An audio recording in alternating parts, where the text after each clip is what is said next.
Before you go, let me. Go ahead. One more blow. Go ahead.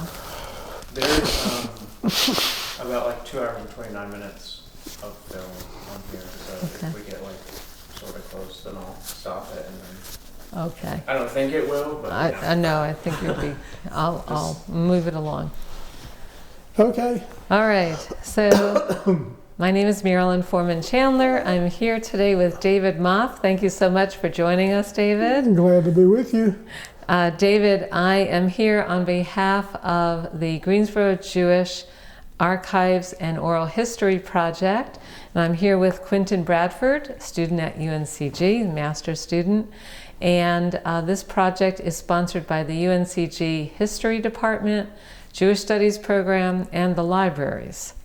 And we are here on Wednesday, March the 4th in David's home. Thanks again for hosting us. All right, glad to have you visit. Me too. So, David, we're just going to get into the early years for a little bit. And if you could just share with us about your family, your parents, your siblings. Tell us a little bit about your family growing up. Well, that's a big question, but I grew up in Dunn, North Carolina. That's D-U-N-N. Nobody knows where it is except that it's on Interstate 95. So if you go down Interstate 95, you go by it. Right? You never stop. You just go right by it. And so I was one of a few Jewish families there. My grandfather, Louis Bear, and his brother, Eli Bear, were two brothers who had moved to Dunn from different places. My grandfather actually had moved from Alabama, which is where my mother was born, in Brent, Alabama. My grandfather was born in Kiev. And so, and Eli, I'm not sure where he was born, but anyway, he was one of, my grandfather was one of 8 children to my great-grandfather, who was Abraham Bear, whom I was named after. His name was Abraham David. And so I became David Allen, Avraham David. And interestingly enough, my great-grandfather had 2 wives. He had 8 children by his first wife, 6 children by his first wife, and 8 children by his second wife. His second wife happened to be his first wife's sister, by the way. So I have lots of relatives, many that I've met and many that I've never seen, and many I have no idea where they are. Right, but they really did come from a very large family. And so, why Alabama and why Dunn? How did they get there? The best I can figure, my grandfather had a cousin that lived in Alabama that had come here before him. I actually chased one down in a place called Calera, Alabama. In Calera, Alabama, it was a store there called Bear's Department Store, just like the one in Dunn was called Louis Bear's Department Store. And what was interesting, my children went with us when we made that little trip. And the first thing they said was, "This smells just like Granddaddy's store," right? And the stationery looked the same, and so forth, you know. And they had a big fire in Alabama at the store, and so my grandfather set out to move after that, and he got on a train to go to Baltimore, where he had some relatives. And on the way to Baltimore, the train stopped in Dunn. And he got out and walked around. And when he came back, train stopped again in Dunn. He got to walk around a little bit more. And when he got back home, he said, "We're moving to Dunn." And that was, that's how we got to Dunn. And then Eli, his brother, followed him with his children. So. And how did your grandfather and your grandmother meet? Oh, well, I don't know. Because he was from Kiev and she was from Alabama. Yeah, That's a far way off. Yeah, I don't know. I don't know how they met. And then your parents were raised. My grandmother actually was indirectly related to the Fleischman family. So I guess there was some connection there, but I really don't know. And so this was your father's father, your mother's father? That's my mother's side. Family. My father was born in Bainbridge, Georgia, right? It was just a little unusual, that both were born in the South. And he had relatives there. There are some relatives who still live in Bainbridge, Georgia. Most of them in the retail business. And I have met most of them. So I never did know my grandfather on my father's side. He died when my dad was young. And but I did know my grandmother because she actually lived with us for a while in Dunn until I was about 5 years old, and then she passed away. But I do remember her quite well, actually. Could have been 6 years old, I'm not sure. But anyway, so. So you knew some of your grandparents, and so they were store owners? My grandparents, yeah, right. And so your parents were not in the store business? The retail? No, my dad, actually my mother worked for my grandfather, her father, as a bookkeeper. And my dad, when he got married, he actually lived in Raleigh most of his life, Raleigh, North Carolina. And I'm not sure how. I think he and my mom met at, one of these dances that they used to go to back in the day. And so when he got married, my grandfather said, "If you'll move to Dunn, I'll help set you up in business." And so my dad was we called him a junk dealer of scrap metal. And that was his business. And your mother continued to work for her father? Yeah, for a pretty good while, yeah, as long as I can pretty much remember. And so were they the only Jews? You said there were just a few Jews in Dunn, North Carolina. Well, it was my grandfather and his brother. My mother had one sister who also lived there. She had another sister who lived in Charlotte. And my grandfather's brother had 3 children who lived in Dunn with their children. We always like to say there was a period of time when we could almost have a minion, right? In fact, there was one time when the oldest grandchild would come home, we'd have a minion. Oh my, meaning a group of 10 that were right. Eligible for prayer. Right. Yeah. Yeah, 10 men. Wow. So your family came in the 1800s? Early 1900s. Early 1900s. Yeah. And of course, my mom and dad were born in this country. Wow.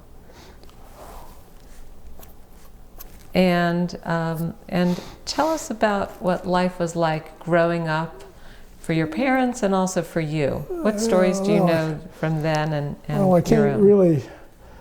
They tried to assimilate into the community, right? Being the only Jews in town, so to speak. And my grandfather had developed a very nice reputation. He also owned a farm out in the countryside from Dunn. He raised tobacco and pigs and so forth. And so, they had a nice life. It was a middle class type of life. We weren't extremely wealthy, but we I don't ever remember starving, and they made a nice life for my sister. I had a sister who was 5 years older than I was. But it was a home of the Ku Klux Klan. This area where we grew up, not just in Dunn. And I can remember the Ku Klux Klan having parades down Main Street, going right by my grandfather's store, right, and we'd stand up in the upstairs window and watch them go by. In high school, there was certainly what's the word I'm looking for?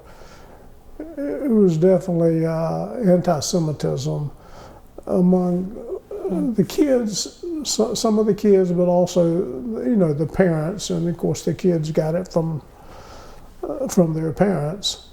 But we seemed to, you know, I got along well with everybody, and, you know, we had a great reputation in the community, but we were Jews, you know. And what did that mean for your family? Was religion or spirituality a part of your family? Were Jewish holidays? Well, yeah, my dad grew up pretty religious. My mom somewhat religious, but they observed all the holidays, and you know, we always had Passover Seder and Hanukkah, and we were members of the synagogue in Raleigh, which is where my father had grown up, which was 40 miles away.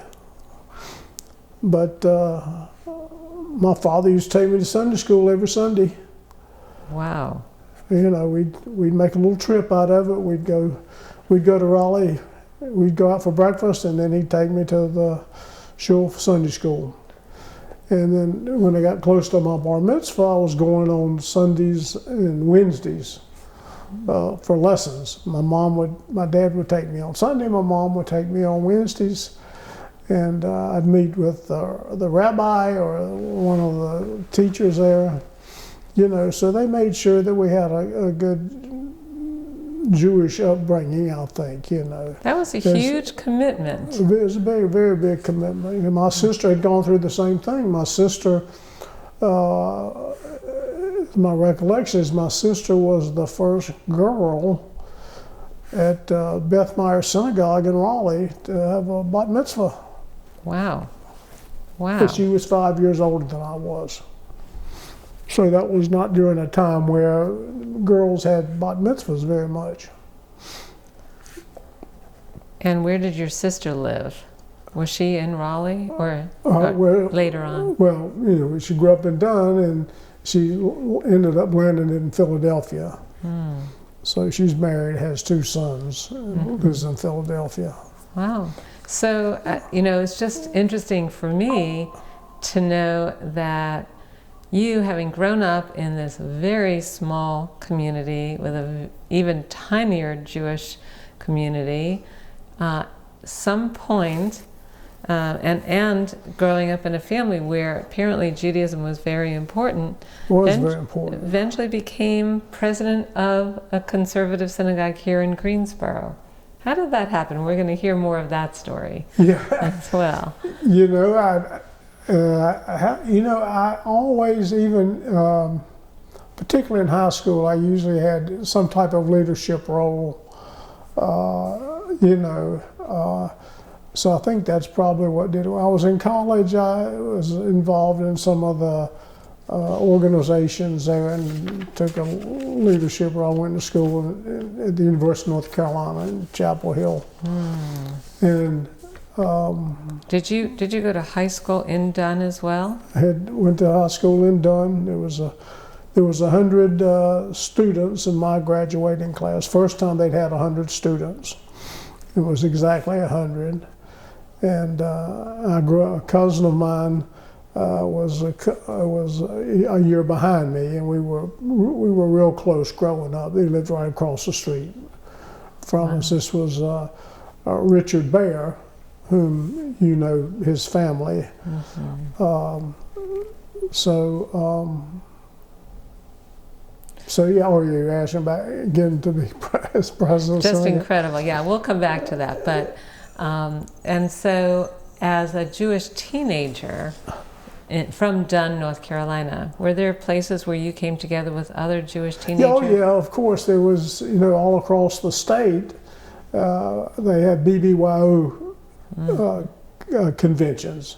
And I usually, once I got to be old enough, I used to try to make as many of them as I could. My parents wanted to make sure I got there, and I met boys and girls, the same age that I was, and we traveled all over the state. As I'm sure that you've read. There's in North Carolina there were Jews in almost every small town in the state, and in many cases they were all in the retail business, right? I mean, you can go to almost any small town, from places like Statesville, Salisbury, Enfield, Wilson. All the small towns. All the small towns. And the Jews, many of them were related somehow. They knew each other because they sort of grew up together, in different places. My dad, like I did, he used to go to meet other Jewish kids at dances. They would have dances. When it got to be they had conventions, so it was a whole different deal. It was a whole weekend. Yes. We went to a dance one night, and that was it. So it was. So where did you meet Bunny? Did that happen after UNC? This happened. I met her between my first and second year in college. During that summer is when we met, and I love telling the story. It's maybe too long for this interview. Go for it. But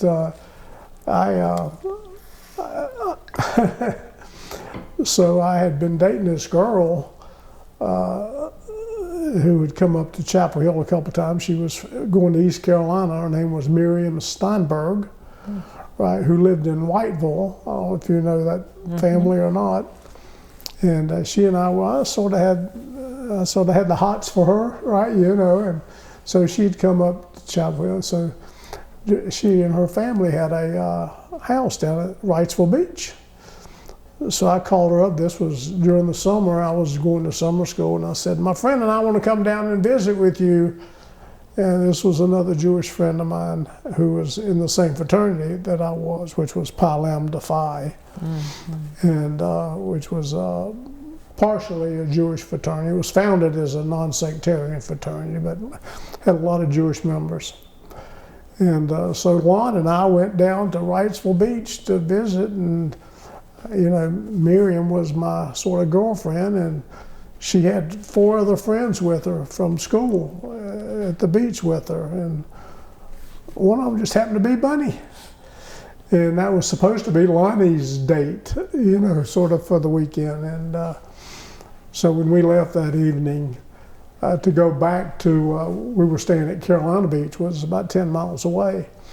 On the way back, I said to Lon, I said, "Don't you even think about her, because she's mine." It was really sort of like a love at first sight. And the next day, we spent the whole day on the beach together. And the Jewish, and Miriam was perfectly fine with that, because I think I had my eyes more on her than she had on me, kind of thing. But she was just a real sweet girl. And so. And where was Bunny? You were at UNC in Chapel Hill. She was at East Carolina in Greenville, and she started coming to Chapel Hill almost many weekends. Many weekends she'd come for the football games and basketball games and fraternity parties and et cetera, et cetera. So she got to know all my fraternity brothers. They got to know her,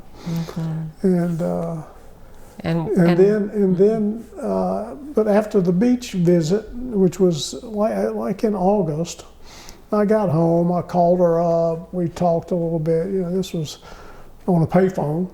Of course, we didn't have cell phones back then, right? And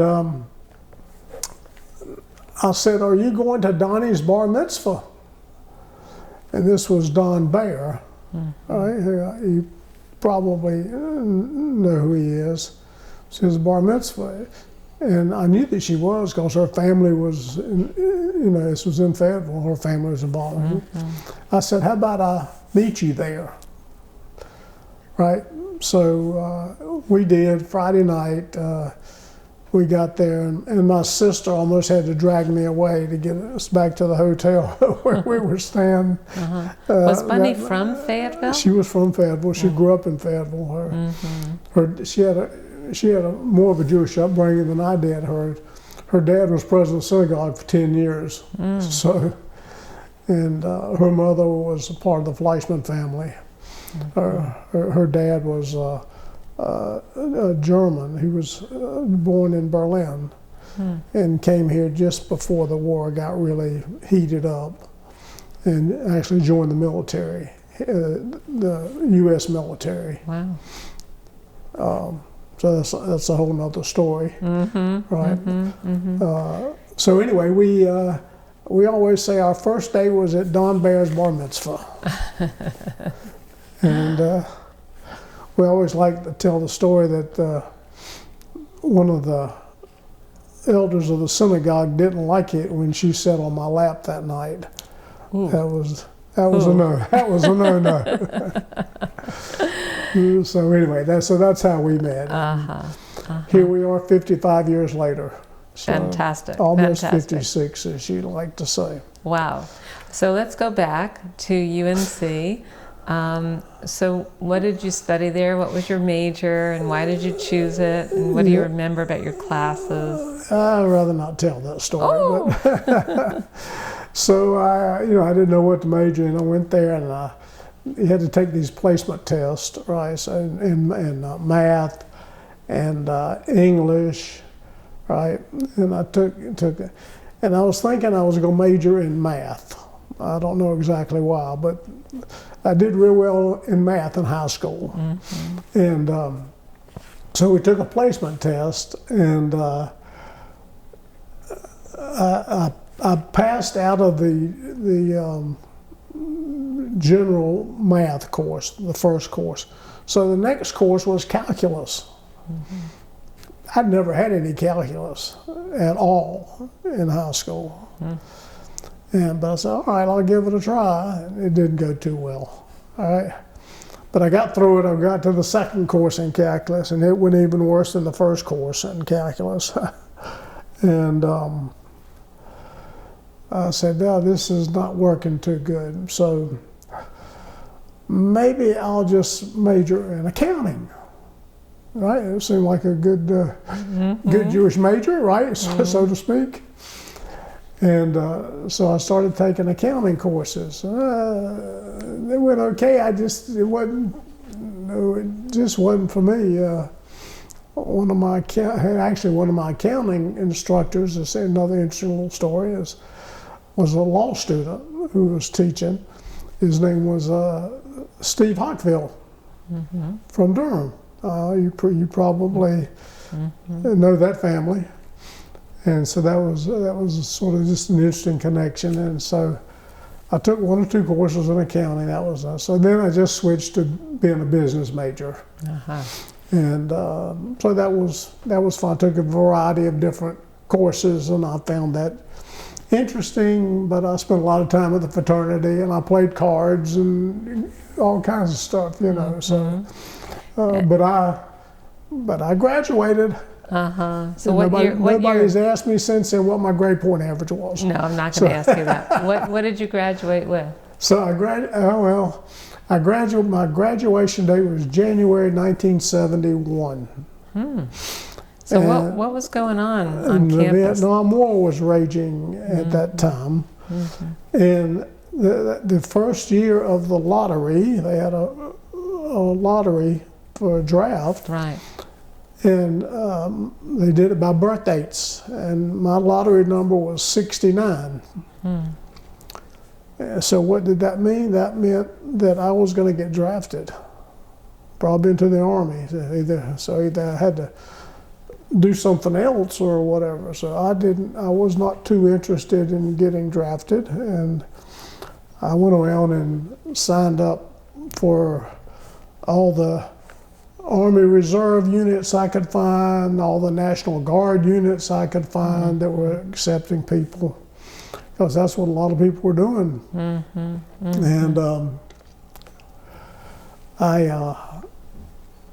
one of the units I signed up for was a medical unit over in Durham. And just after the semester had started, this would be my last semester in college, which would have been like in January is when the second semester started. I got a call and they said, well, your numbers come up here. We want you to report for duty in our, Army Reserve unit on such and such a date. I said, well, I'm just starting my last semester in college, and is it okay if I wait till I graduate before I come in? And their answer was, you can wait if you like, but we'll put you on the bottom of the list. Oh, okay, I don't think I like that too much. So I said, what's my other choice? Well, you can come now. So I did. 2 weeks later, I was in the Army in basic training. So you graduated. So I did not graduate before I went into the service. Right, I left in January because I was supposed to graduate in May. And so I went to basic training in Fort Polk, Louisiana, and I went to training as a medic, because this was a medical unit, at Fort Sam Houston, Texas, to be trained as a Army, what they call an Army corpsman. It's a basic medical training. So then I came back, I got out, I finished my active training just before, right at the end of August, right? And I got married on September the 6th and started my last semester on like a week later after we went on a honeymoon. Wow. So we ended up graduating in January of 1971. So you left in 1970. I'm sorry, excuse me? You left school in 1970 and then you graduated Right, I in would have 71. graduated in May of 70 had I not done the military training. And so did you have to do any other military service? So I had to go, for 6 years I went to weekend drills once a month. Most of the time it was to Fort Bragg, so it was close by.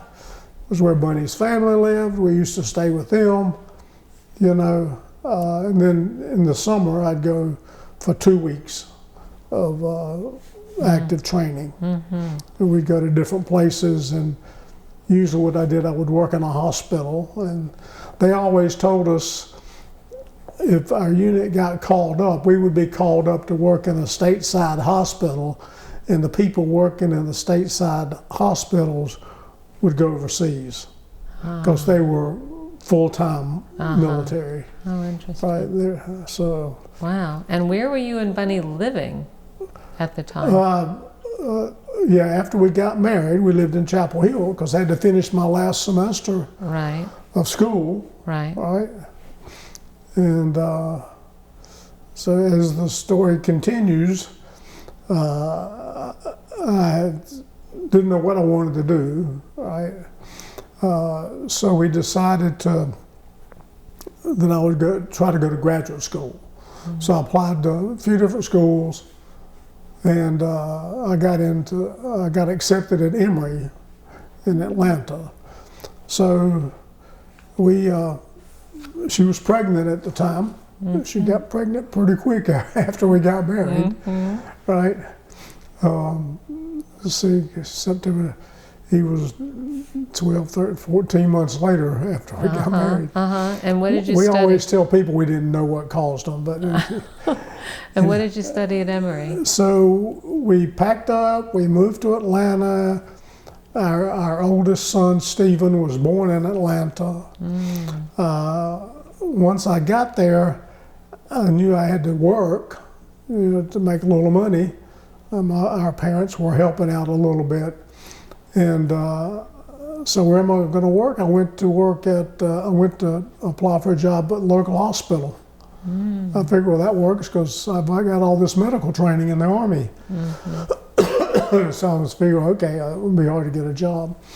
So I go there, applied for a job, tell them about my medical training, and 2 days later they called me up and said, well, we've got another job we want to consider you for. It was a job in the accounting department. So anyway, so I went and I took the job, and I was working full time, and they were looking for somebody to work on weekends so that the people that were working there could take off, right? So once school started, I would just work on weekends. Oh. So it was perfect. It just seemed like perfect. Well, life happens, and we had this little baby we didn't know what to do with, and I said, I just don't see how I can go to school, leave you here, take care of the baby. So we decided not to go to school, not to go to Emory. And we moved back to North Carolina, and we moved to Greensboro. Why Greensboro? And why Greensboro? Well, as we tell the story, it was either going to be Raleigh, Charlotte, or Greensboro. We did want to go somewhere where there was a Jewish community, right? Because we had one son, and we wanted to raise him up Jewishly, etc.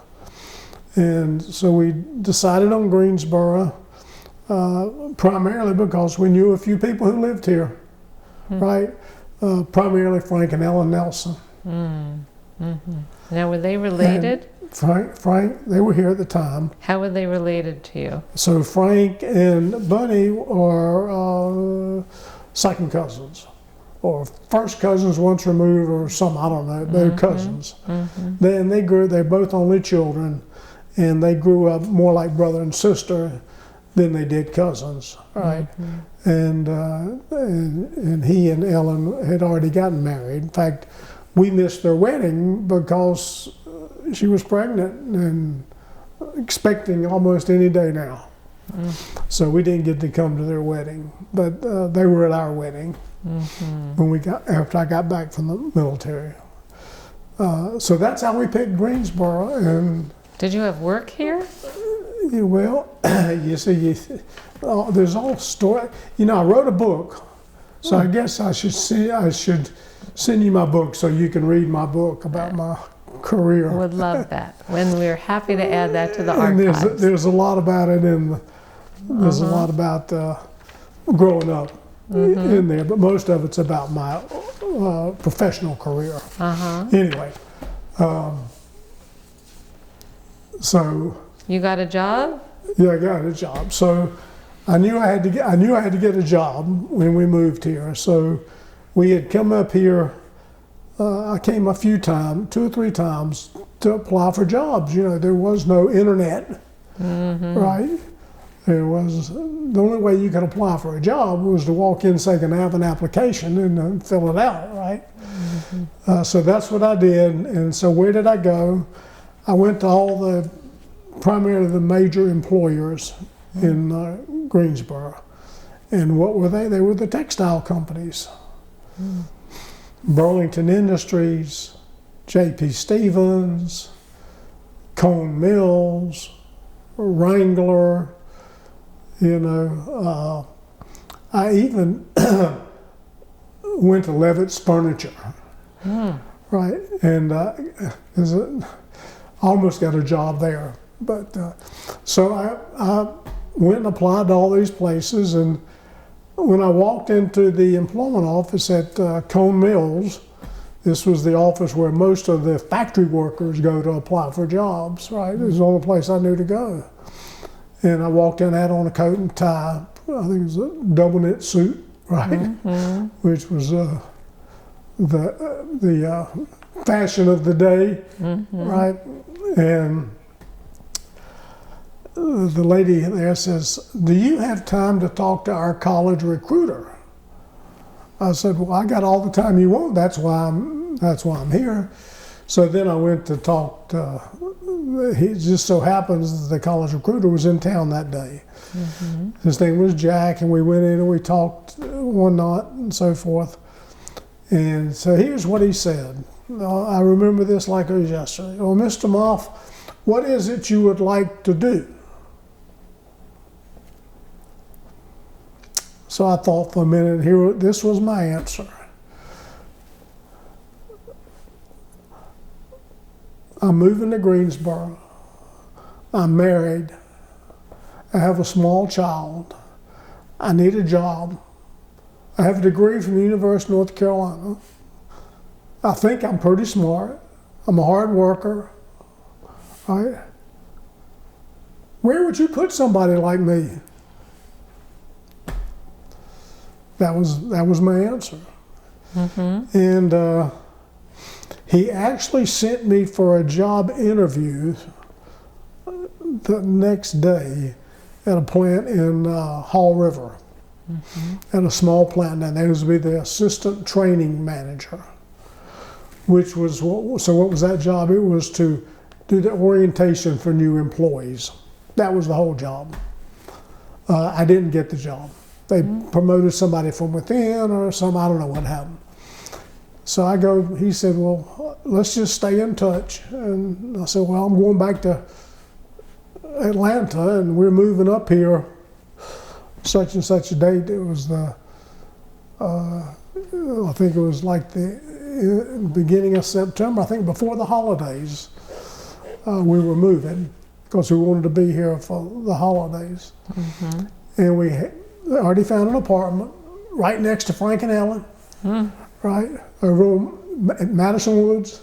You probably know it well. A lot of Jewish couples used to move there. And so we went back and we were packing up to move back. We had a U-Haul truck and we were going to attach the car to the back of it, put the little kid in the front seat. You know, didn't have safety seats back then, right? Just threw him in the front seat. Our parents were about to go crazy. But anyway, so we were packing up. It was a Friday afternoon. For some reason, I had not disconnected the phone yet. Maybe I was hoping for a phone call. Phone rang. It was Jack. He said, "I've got a job I'd like for you to interview for." I said, "Okay." He said, "Do you think you can be here on Monday?" I said, "I'll do my best." Meanwhile, we're packing up. We're moving the next day, right? So Monday, I went for an interview at the White Oak plant here in Greensboro, very large textile plant, and interviewed with the personnel director and the office manager and the plant manager. That was on Monday. Wednesday, I got a phone call. They offered me the job.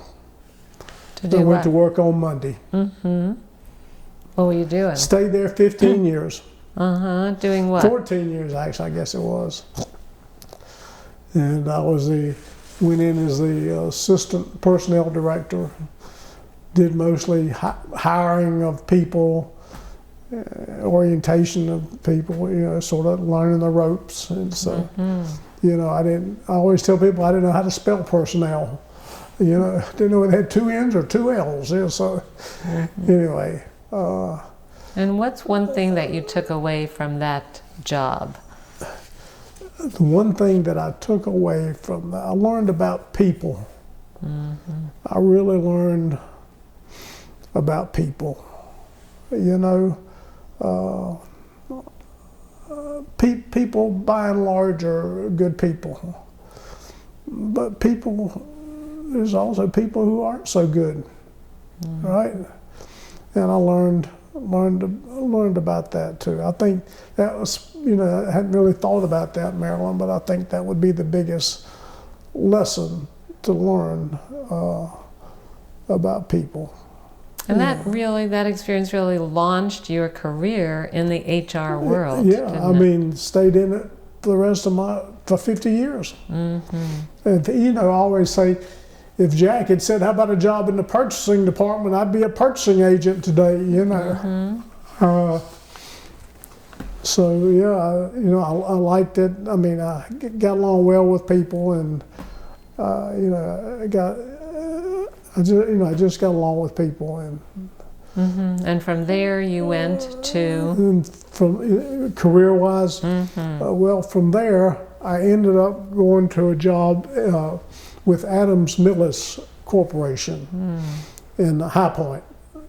It's a large hosiery manufacturer, make men's and ladies and women's hosiery, socks, etc. So, and in fact, one of the largest in the country at that time.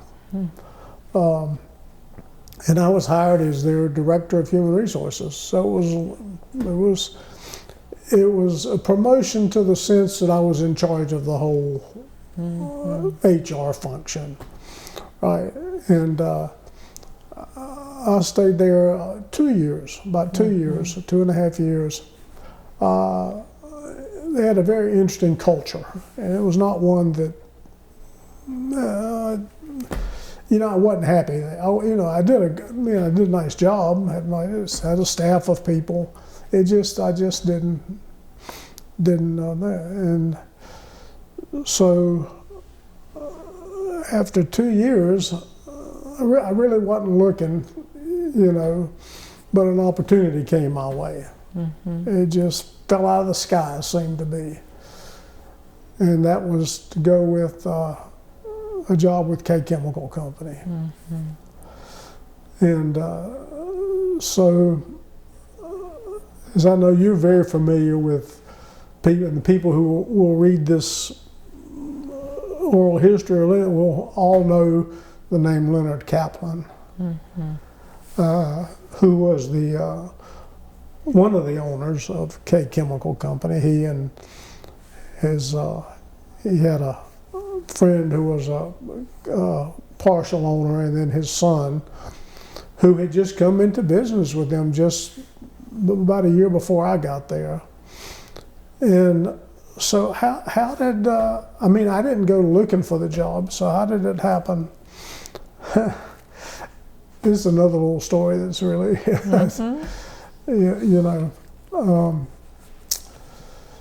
so I ended up, you hadn't asked me that much more about being involved in the synagogue, but by that time I had become president of the synagogue. Oh, okay.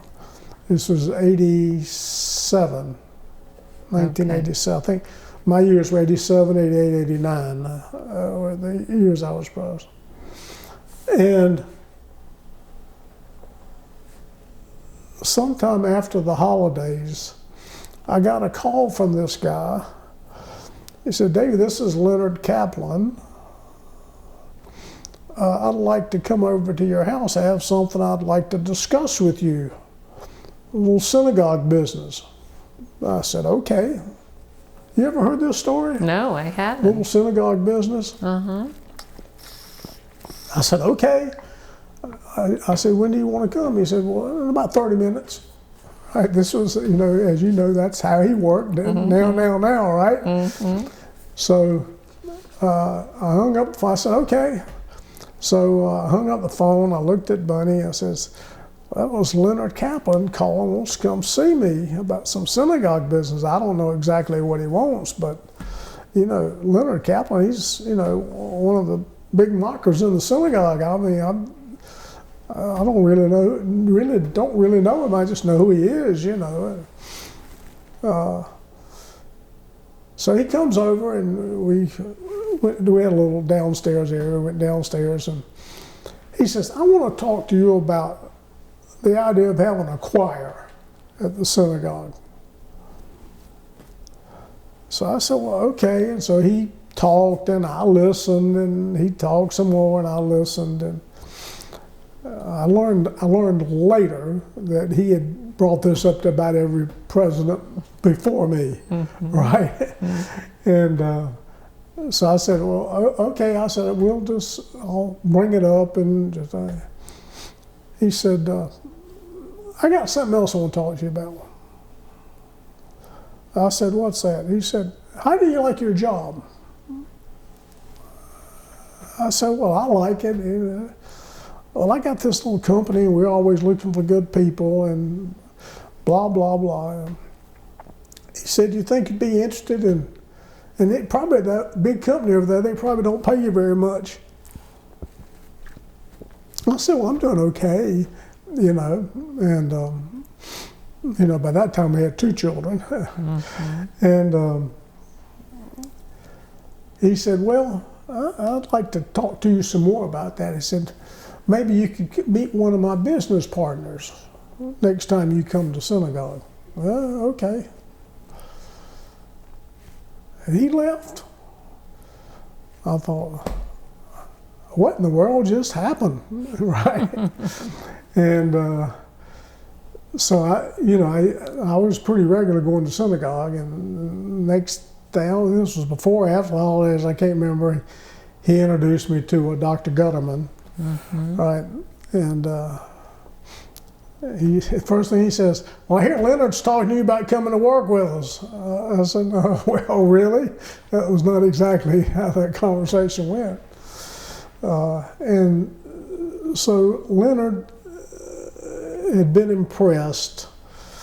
This is what he told me later. He had been impressed, just sort of my reputation at the synagogue. And he really liked the sermon I had given at the holidays, which caught his attention.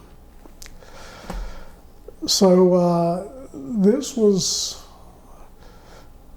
I can't remember, oops, I should have cut off my phone.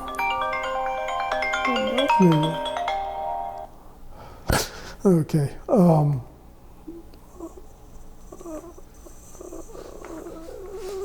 So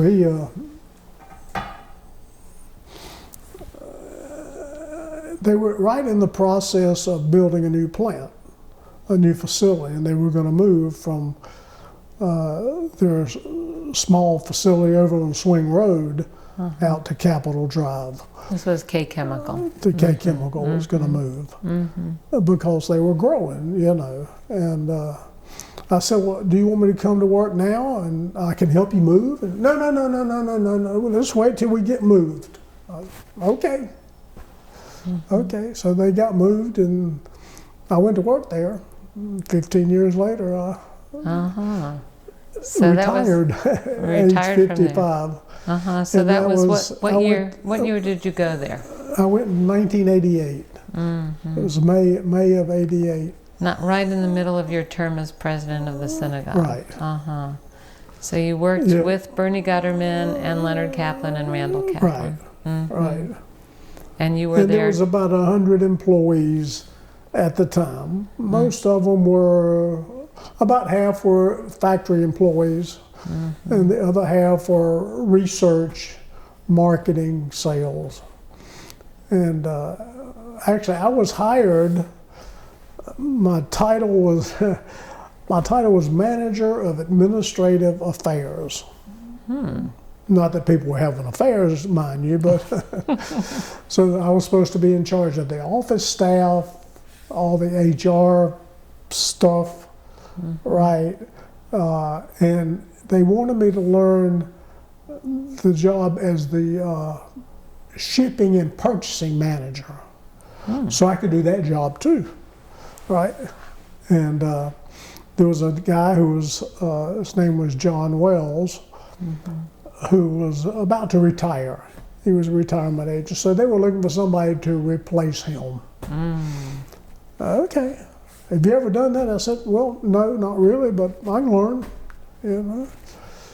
So I went to work, and I went to one class on purchasing. That was the last class I went. Never did any purchasing. John decided he wasn't going to retire. right? He stayed on another 2 or 3 years, and by that time we'd grown even more, right? And so one of the jobs I had was to hire a new purchasing director, So by the time, which I did, who stayed there for, I think he might still be there, I don't know, but anyway, he stayed there for a long time. by the time you left 15 years later, how many employees? About 600. Wow. About 600. They had grown from I think about $15 million in sales to about $200 million in sales. Wow. By the time I left, and they were still growing. So I remember when we had these big celebrations for 100 million and 200 million, right? And they sold And then chemical. They sold sold to the McDonald's. Or sold the well. didn't they sell hand soap? Yeah, they Cleaner? sold the company in 19, if I'm not mistaken, 93, 92, 93. So I'd only been there 4 or 5 years. Is that right? Yeah, 93, I think was it. They sold the company to Ecolab. Right.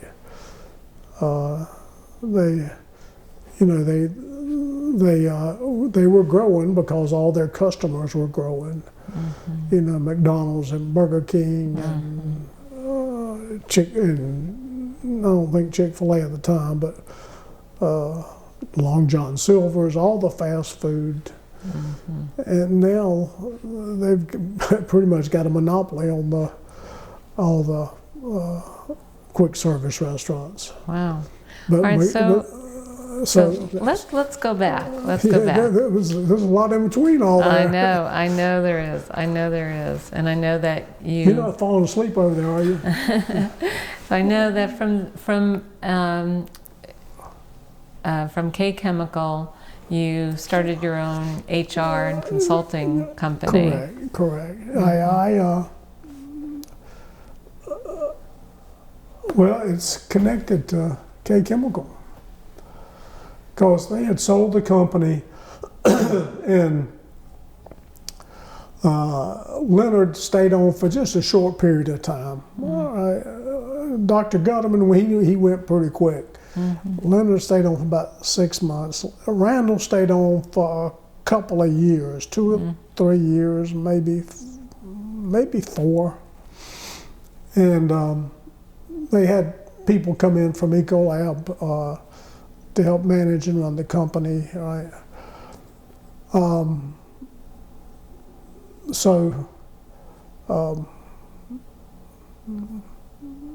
I lost my train of thought. You got started in the HR and consulting. Right.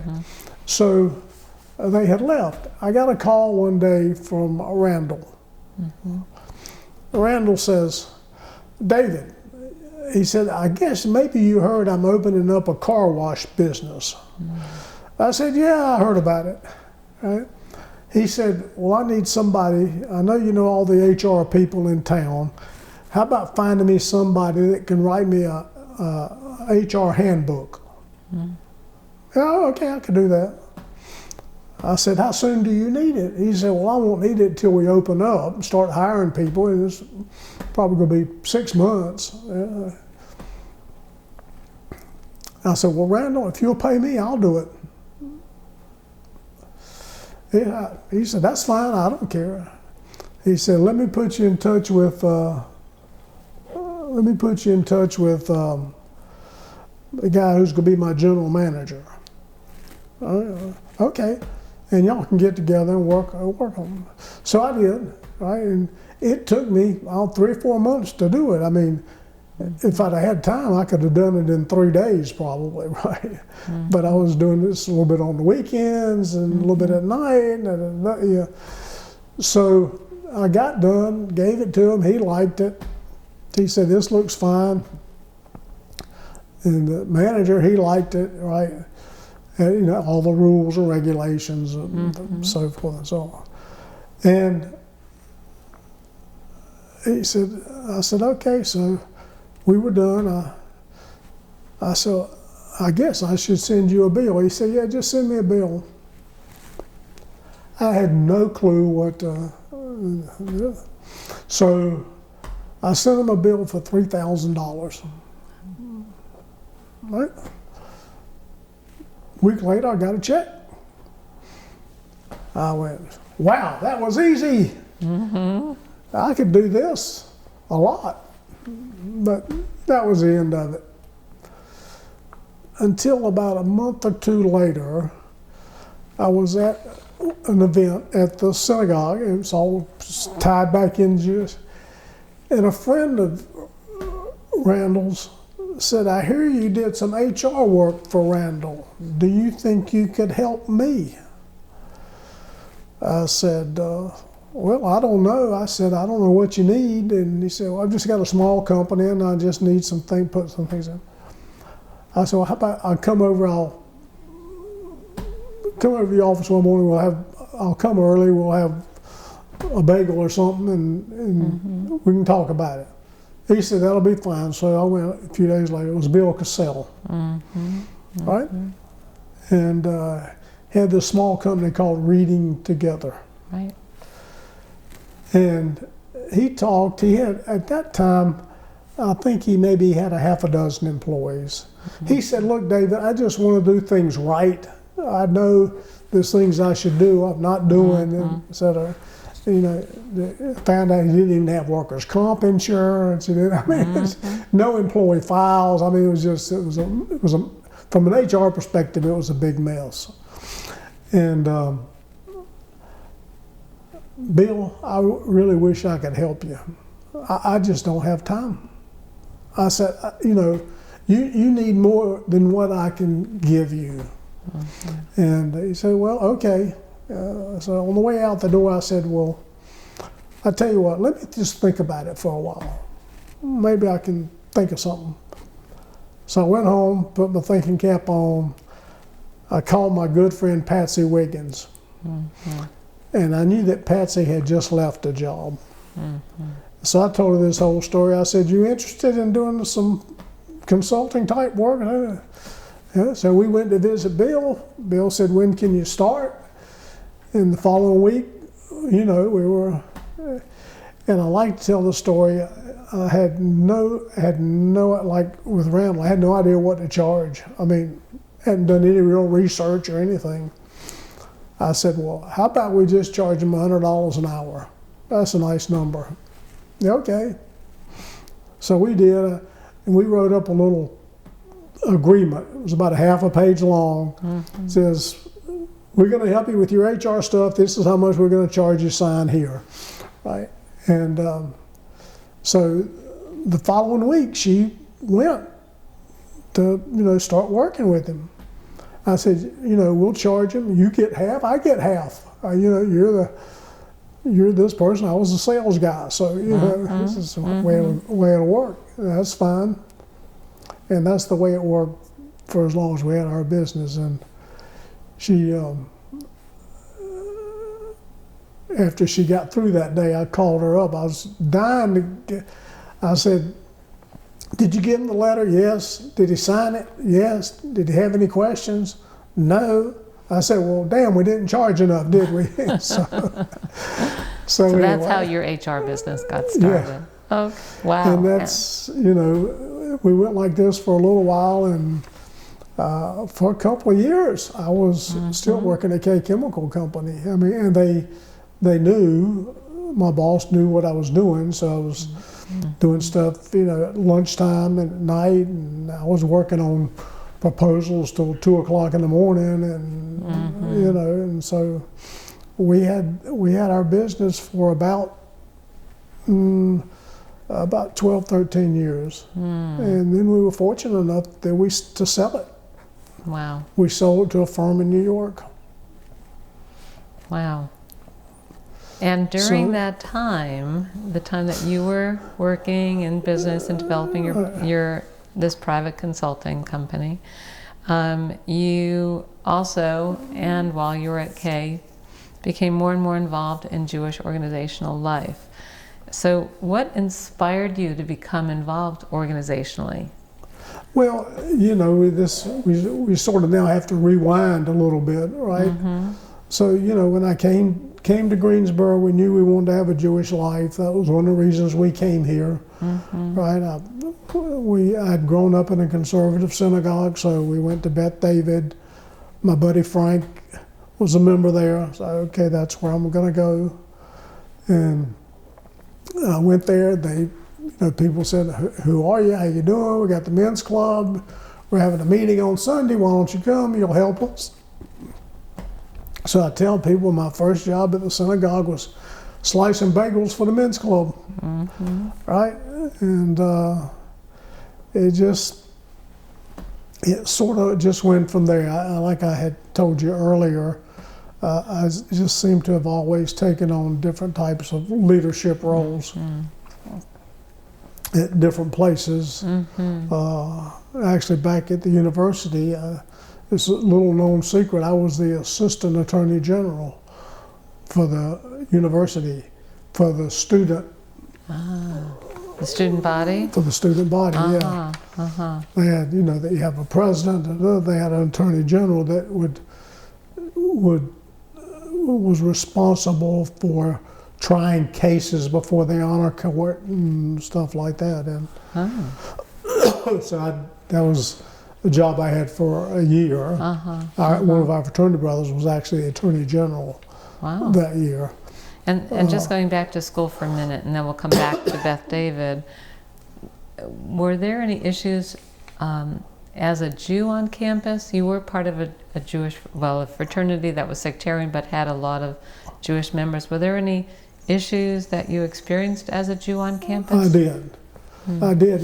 Where our fraternity was, there were 4 or 5 fraternity houses all right together.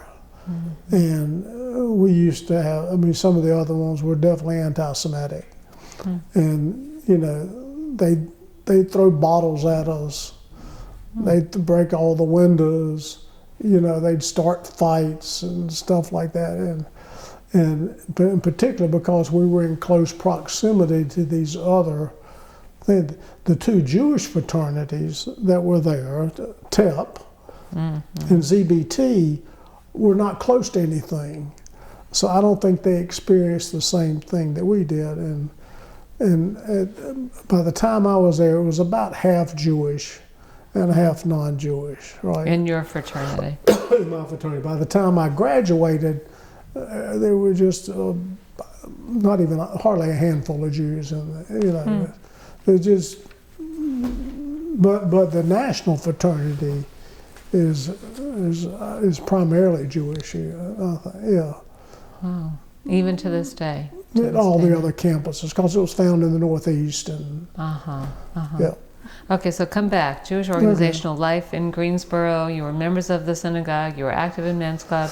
How did you become president? So the next thing I knew, I was vice president of the synagogue. They're always looking for people. And, there was several of us that got together and said, "Hey, we can do this." It was, me, Barry Kaiser. Yeah, I don't know that Barry was ever president, but he was involved.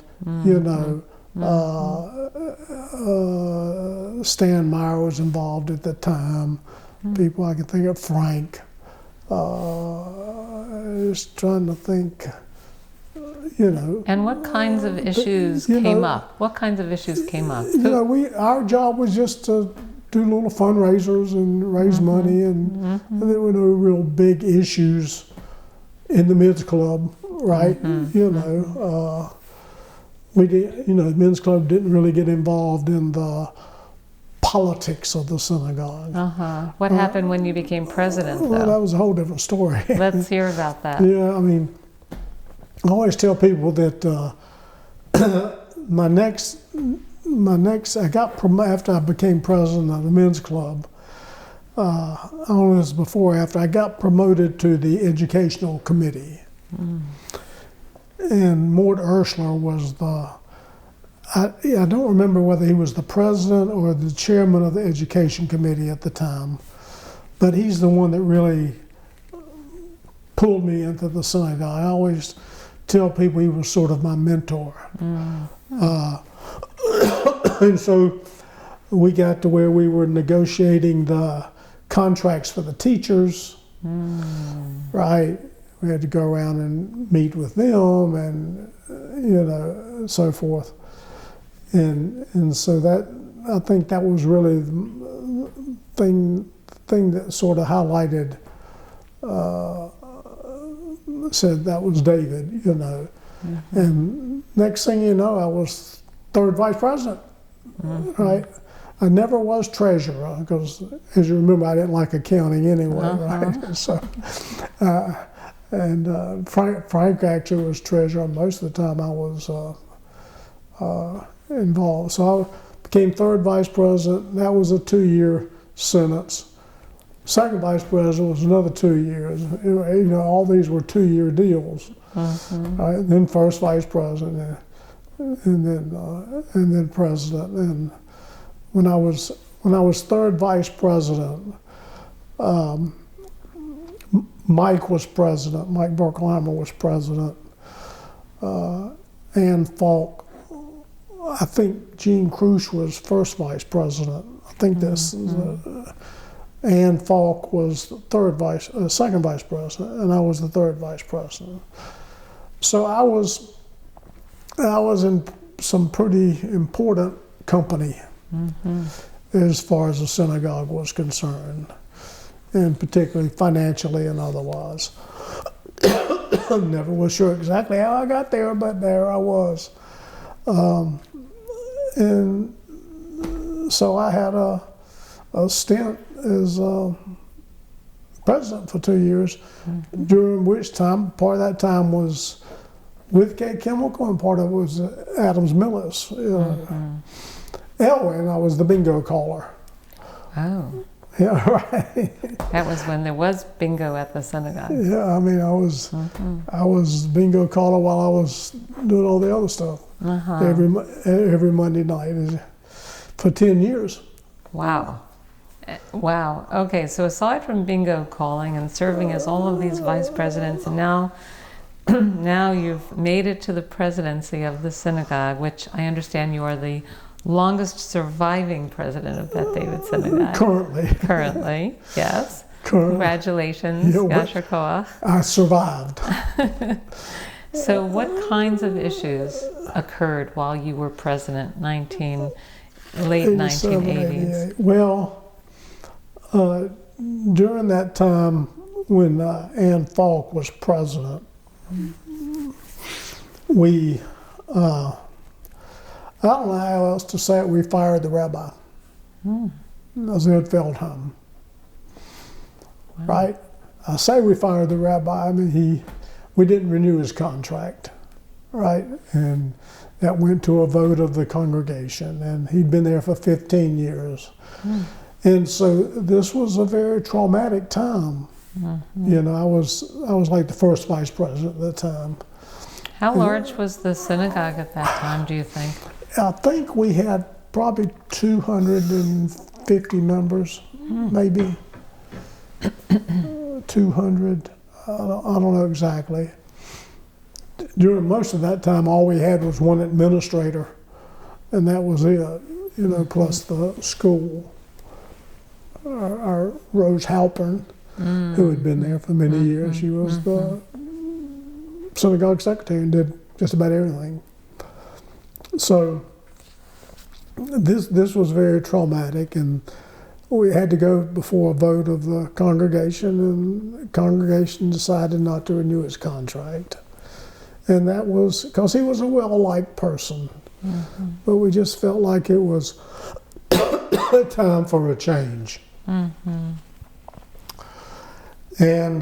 do you want us to get you some water, David? Do you want some water? So when I get text messages, it plays in my ear. Oh my goodness. So that's what I want. So anyway, we were, so the next one, so then we had to look for a new rabbi. And I headed up the search committee for that. And this was, I think, I think Rabbi Saltzman was the next rabbi. I don't think there was anybody in between Feldheim and Saltzman. So Steve Saltzman was just coming back from Israel. He'd been in Israel for some period of time, and he was looking for a pulpit. And we thought we were pretty fortunate to get him. Very bright young man. And he came, and the man was brilliant. Man was brilliant. People loved him or people hated him. Right? But what I will tell you is I think it was about over a dozen new members from the temple came to the synagogue because of him. They liked him. They'd heard about him. They heard him preaching. Their rabbi, who had been there for many years, was, I think people were starting to, say, we need something different too here, at that time. But that was when Rabbi Task was there. So he came, got off to a great start. The one thing about, like I said, you either loved him or hated him because he was brilliant. People loved his sermons. He was a powerful speaker. He was a likable guy, right? But a lot of people didn't like him. I loved his little motto that he used to say to me. He said, "David, my job is to comfort the afflicted and to afflict the comfortable." And I think when he afflicted the comfortable people didn't like it. But it was his job to try to, make them more Jewish, right? And he, just to go to the end, he stayed 2 years. We renewed his contract for 3 years, right? And after about a year and a half, he came to me and said, "David, I got a job offer up in Canada." He said, "I know I got a contract." I said, "So tell me about this job." Well, from what I understood, it was the largest conservative synagogue in Canada. And how could I hold him back from that, or even try to hold him back, And so we announced to the congregation that he was leaving, and all hell broke loose. How can he break his contract? How can he? I said, how can I make him stay here? Right? How would I stand in the way of a great opportunity? Now, something, I want to go back, during his term in office, something happened with the cemetery, the Hebrew cemetery. Yes, it did. Tell us about that. I figured you was going to ask about that. I was going to ask that, yeah. Well, we have there's a cemetery in Greensboro, the Greensboro Hebrew Cemetery, and it's owned and managed by the temple, right? And the synagogue helps a little bit on the upkeep, but not much. They allow us to buy plots there, basically, And somehow I never did figure out exactly how. It became known that there were non-Jewish people buried in the Hebrew cemetery. Not only some non-Jewish people, but there supposedly were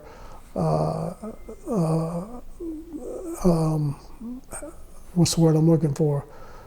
People who worked for the Jewish people, housekeepers, housekeepers, mostly black people who had been buried there by their families because they felt they were part of their family. This goes back many years.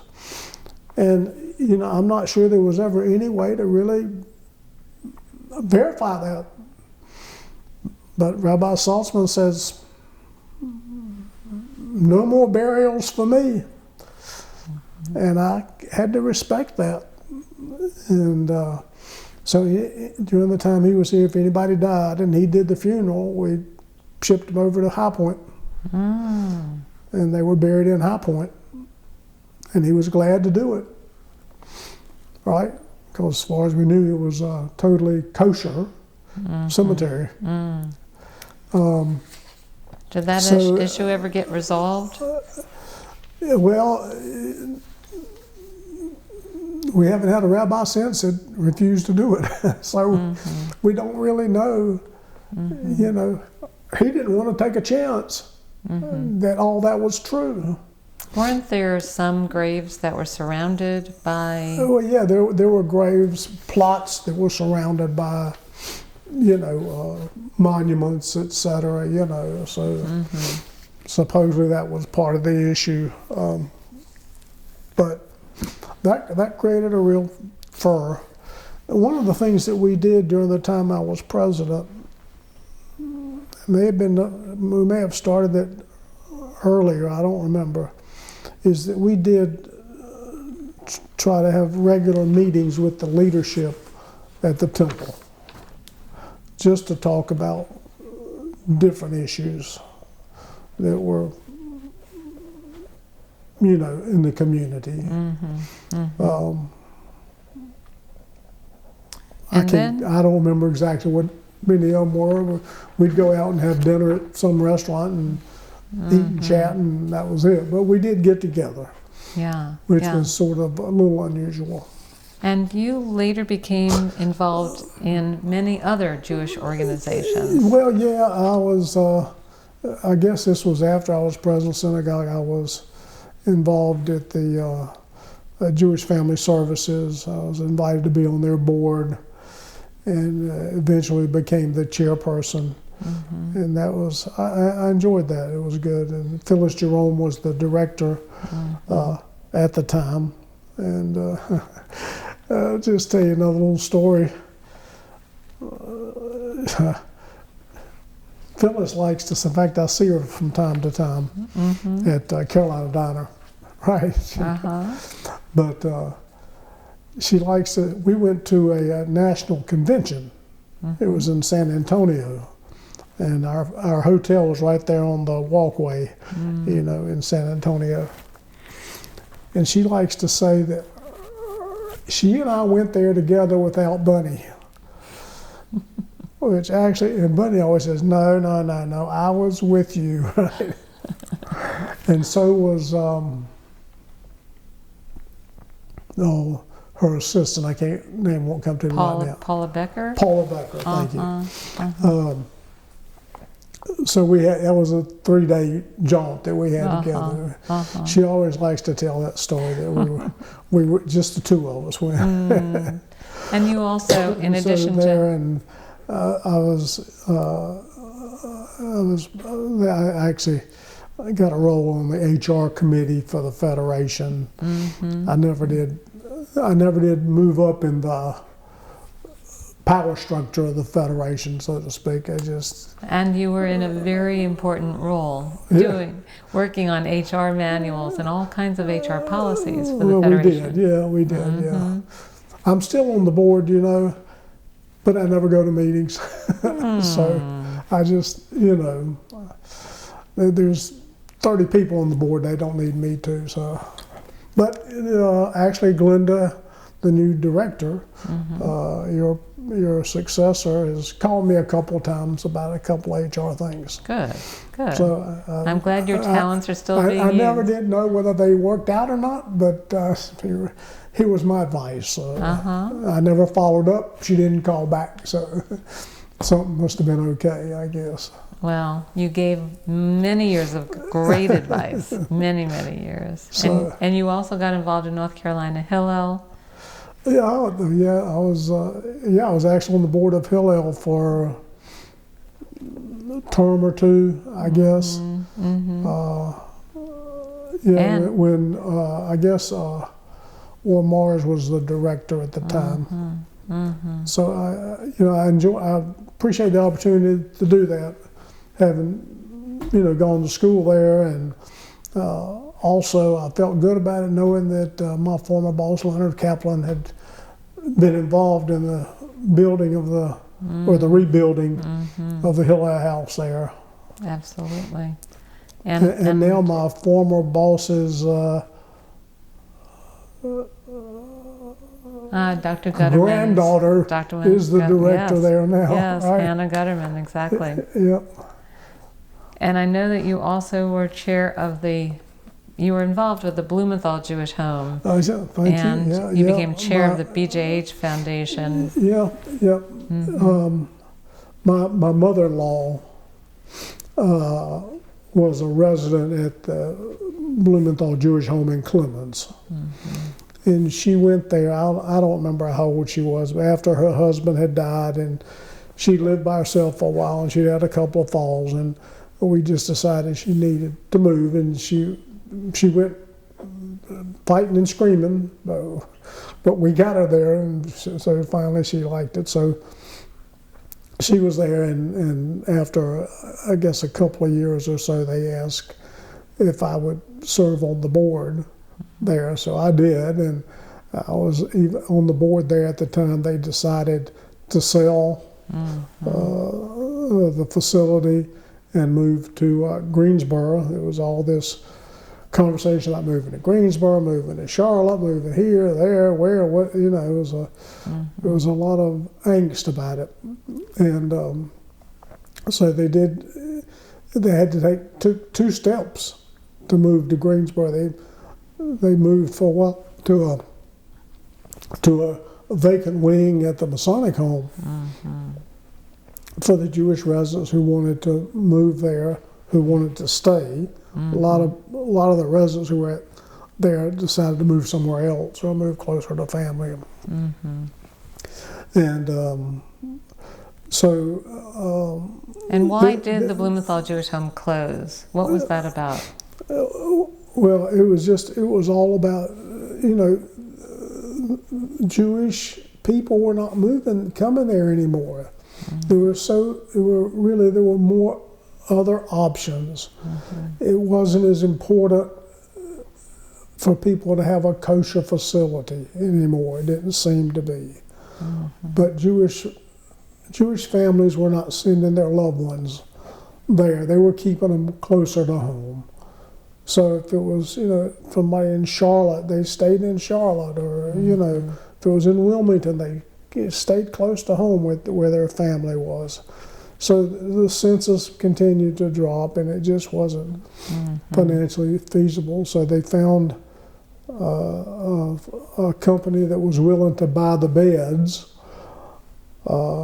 It's regulated by the state, buy the beds, build a facility in Greensboro, and move the bed count here.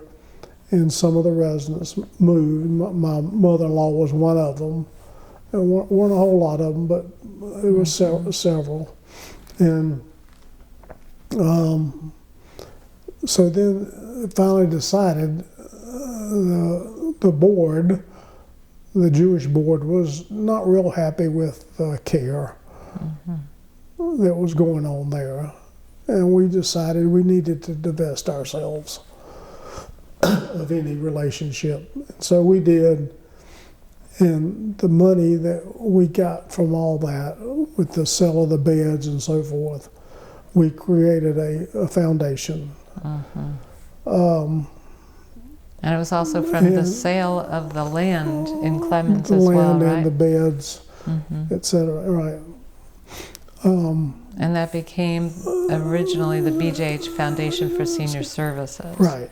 That's right. And now it's the Senior Services of the Jewish Seniors, let's see, Carolina Foundation for Jewish Seniors. Right, that's it. Carolina Foundation for Jewish Seniors. And so I served on that board in the transition and was the chair for a while. And our job, we had a great job. All we had to do was give away money, right? We had Jewish organizations throughout North and South Carolina to submit grants to help support Jewish seniors in their community. Right. It's just a wonderful thing, and it's still going on. I think Marilyn, I'm just not sure what the size of that foundation is now. It's significant. Oh yes, no, it's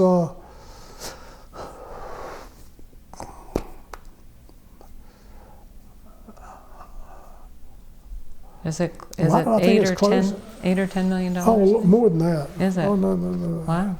And so you said North Carolina and South Carolina, David. Yeah. So did this emanate at all from the fact that the Blumenthal Jewish Home also serviced North and South Carolina? Yes, and it had, absolutely. Yes. had something to do with the Carolina Association of Jewish Women and Men? Yeah, right. That's I guess it was founded by, and the Blumenthal family was who lived in Charlotte, was a major benefactor for the Blumenthal Jewish. And there's still got you can still go look at the donor board. Actually, that's at the BJH found. No, at the Blumenthal.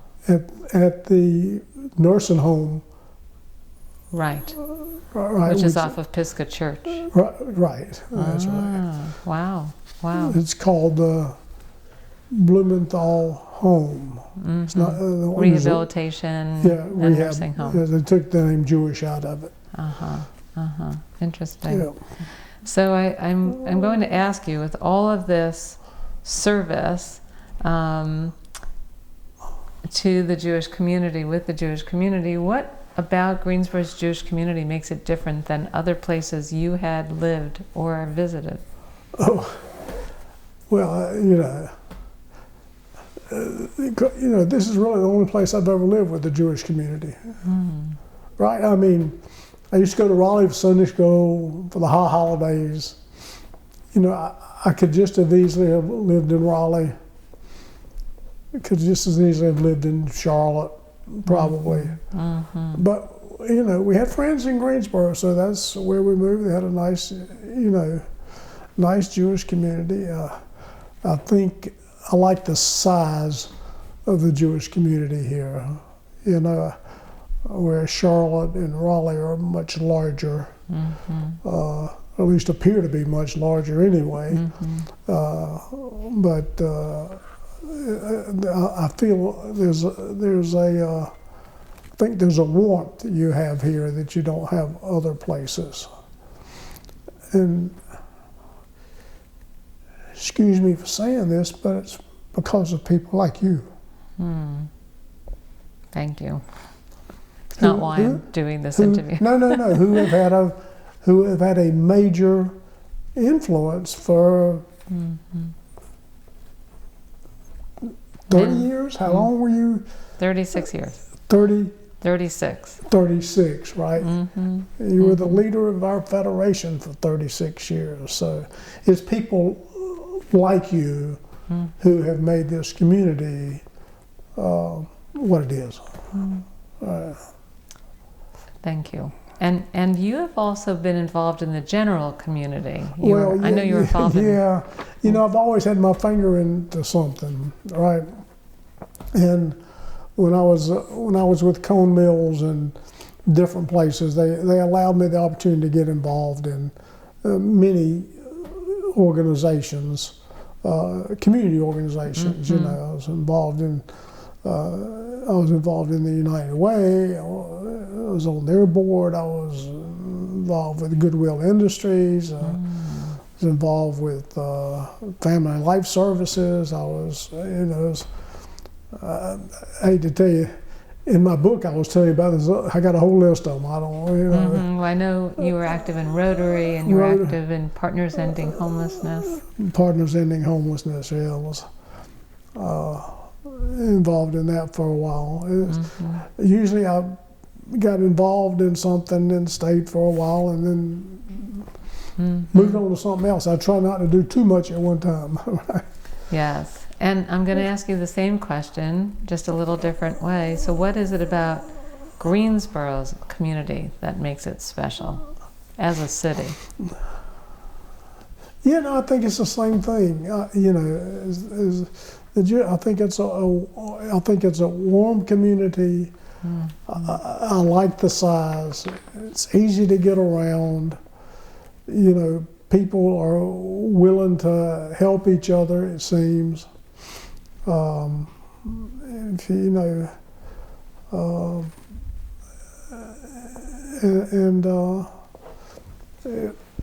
it's, you know, we've made a lot of friends. We have like probably a lot of people, we have a few real close friends, right?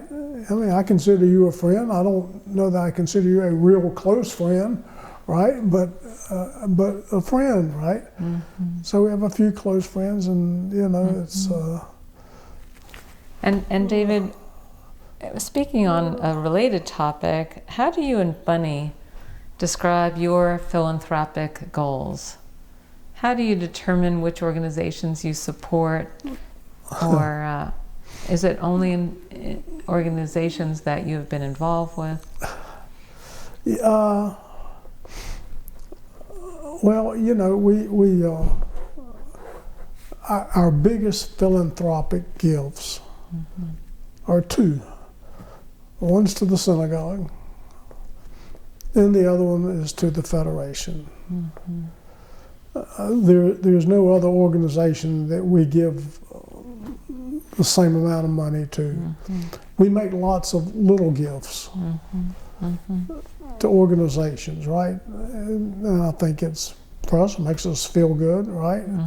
Sometimes we give a little more than others. We did set up a donor advised fund at the Federation. Susan Gutterman came out to my office one day and said, "You need to do this. You know, doesn't cost you a lot of money. You just need to do it, right?" So we did, and so most of the gifts that we give come out of that, because it continues to grow a little bit. It's not huge, right? I mean, but at the Jewish Foundation. But we do have a few organizations listed in our wills to give money to. Right now, most of it's going to friends' homes.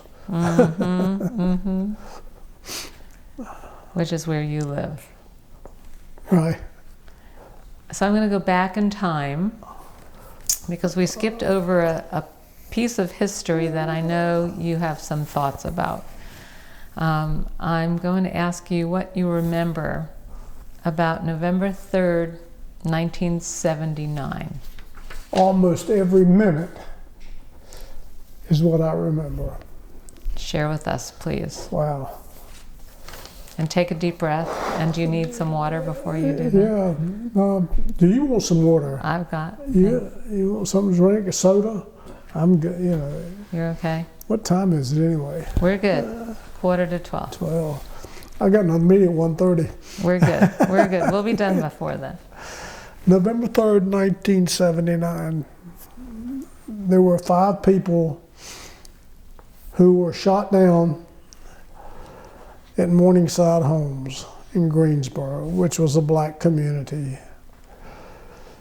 And the people who died that day were 4 white people and 1 black woman.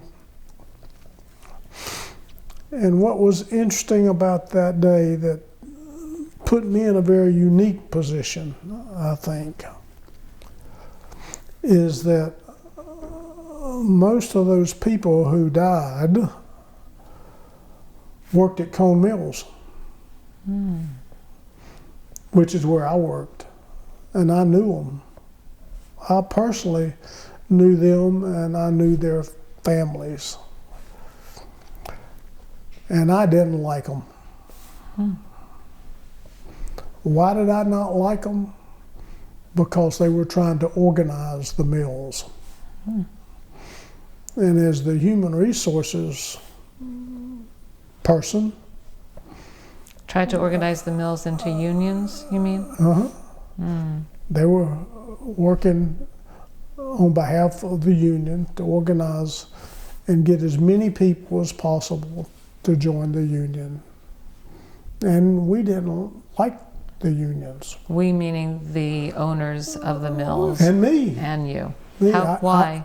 I had enough experience with them during grievance meetings and arbitrations and day-to-day activities that they were always disruptive to what we wanted, to what our mission was, right? And as the HR person, we felt like we were treating people the way they should.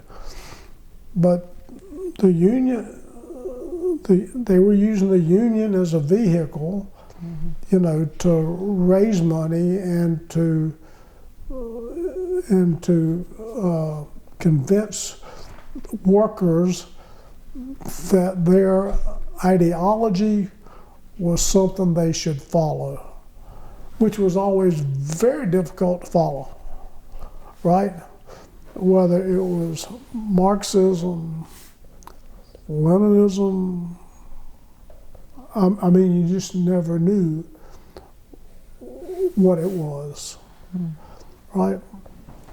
The people that Bill Sampson worked at White Oak, his wife had worked there at one time, and she was still working there at the time. Sandy Smith had worked at the Revolution plant.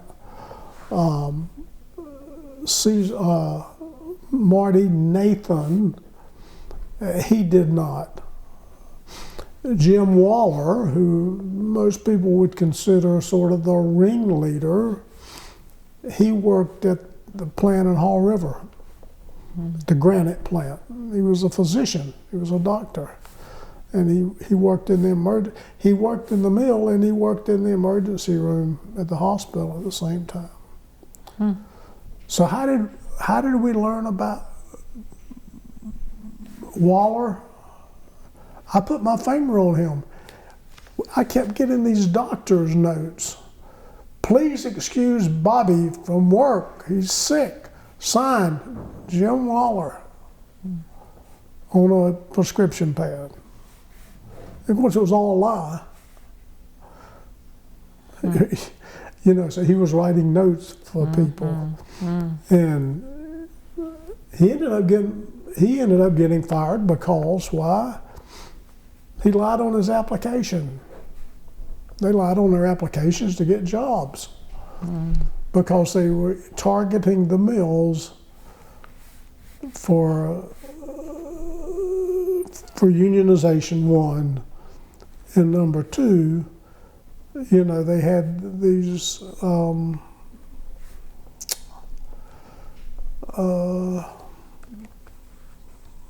anti-American newspapers, I would call it. So some people might say they're very American, right? But I'm mostly anti-American. So when I say I hate these people, right, that's why. You know, I would tell you that now in my life,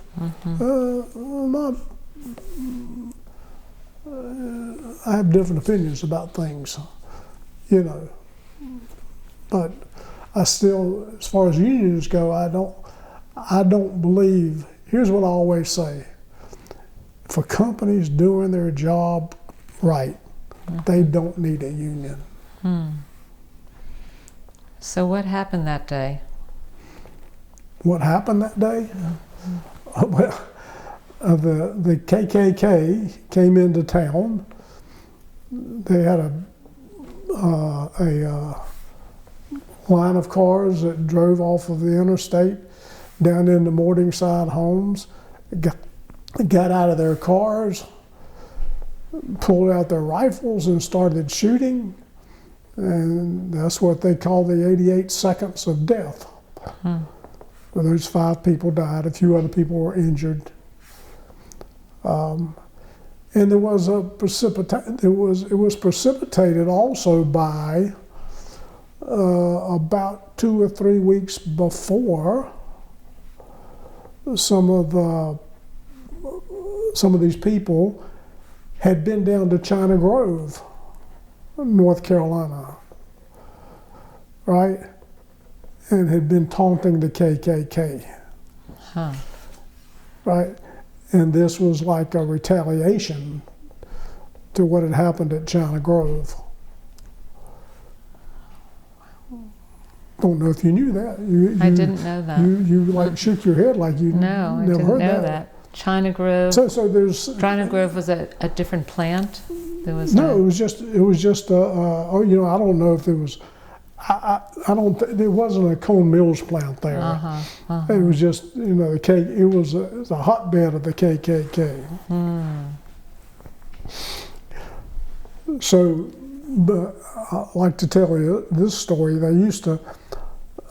They would always, on a regular basis, hand out flyers at our gates where I worked. at the mills. At the mills, and where I worked specifically. And I used to always try to keep tabs on what was going on, right?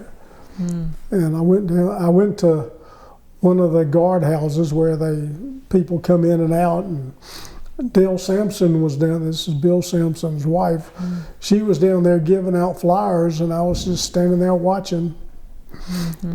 And she says to me, I never will forget it. She said, "Hey, David, we're going to wipe that smile off your face one of these days." That didn't give me any comfort. So anyway. And where were you that day? Were you in town? It was on a Saturday. Actually, I was in Fayetteville visiting with my in-laws, and we're getting ready to go out to dinner, and it comes on the news. The TV was on.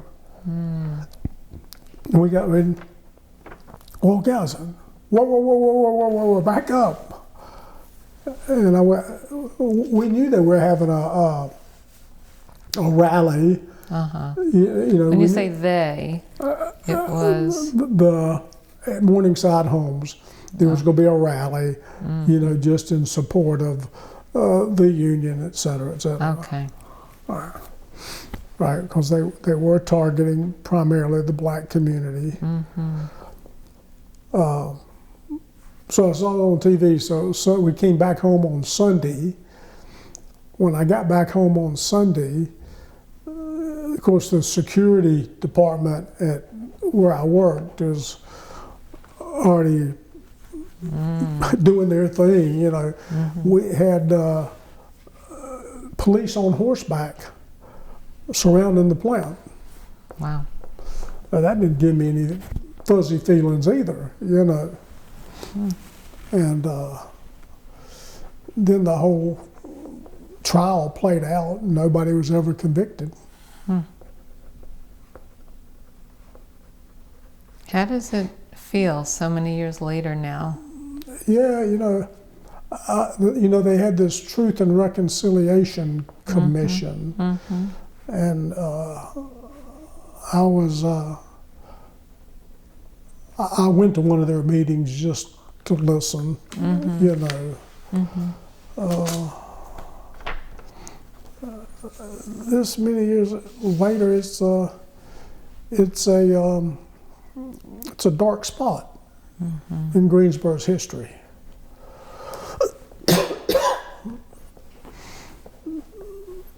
But no different than the history in the years before when the KKK was active. Yeah, yeah. It was a dark spot in everybody's history. So does that answer your question? it definitely did. Yes, it definitely did. Even told you some things you didn't know. Right? Absolutely. I learned from each story. I was trying to think who the five, Marty, Nathan. So Bill Sampson, his wife Dale, Sandy, Marty, Nathan, and Jim Waller. Yeah, it's another person. I can't think of who it was. There was a guy named Rand Manzella who also worked at our plant. And the issue with him was he was a puppet of Bill Sampson's. They worked together in the plant, but whatever Bill wanted, he would go to.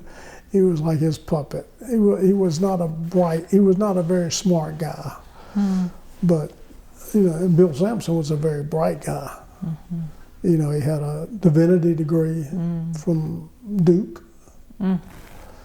Was Jim Weller the only Jewish man? I think so, yeah. And his family, his son and his his wife still live here. His wife, Sydney. Signey. Yeah. So and son a few Alex. years later, if you'll remember, say, I remember this, you may not remember this. It wasn't many years later, you had Signey for dinner at your house. Yes, you did. Did I? And you invited me to come. I don't remember that. And that was, that was an interesting evening. Because it wasn't a long, long time after all this happened. Well, it was Maybe definitely over. Ask Robert, see if he remembers. I'm almost sure it was at your house. I'm almost sure. I don't remember that, but okay, You I'll were ask him. right. We were here 10 years later. In the 1988, we arrived. All right, so. I'll ask him. I'll ask him. Yeah, so it was more than 3 or 4 years later. Yeah, yeah. So, David, how has your identity been shaped by your career and your nonprofit How's work? my what? How has your identity been My shaped identity. by your career and your nonprofit work?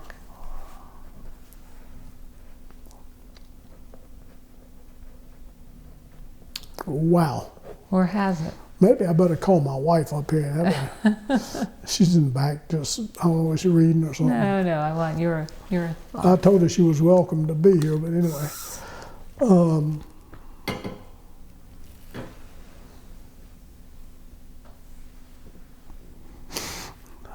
Gosh. I stumped you. It's been a hard question for That people. is a very hard question. That's why you saved it toward the end somewhere here, right? All right, we'll come back. We'll come back. Oh, you got more? Oh, okay. Can you share a time in your life when being Jewish was particularly meaningful and or challenging?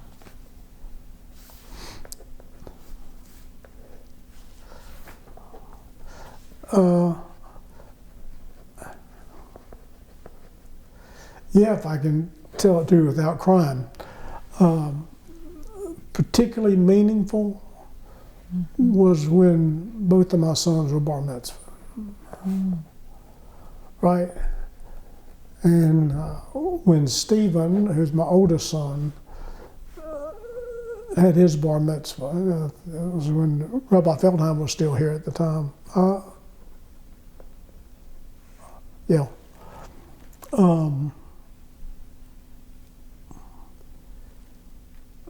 Where he did the entire service, everything. First time it ever been done that I was aware of at Beth David. Read all the Torah portions, led the whole service from the beginning to end. It was a proud moment for Yeah, you. very proud moment. The same way with Jason, my son.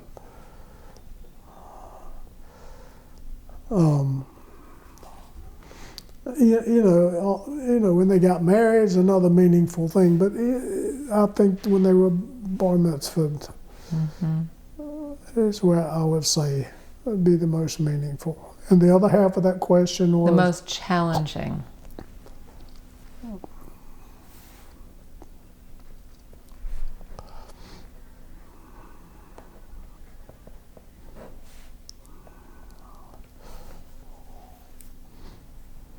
Well, I think I think the most challenging really is my growing up in Dunn.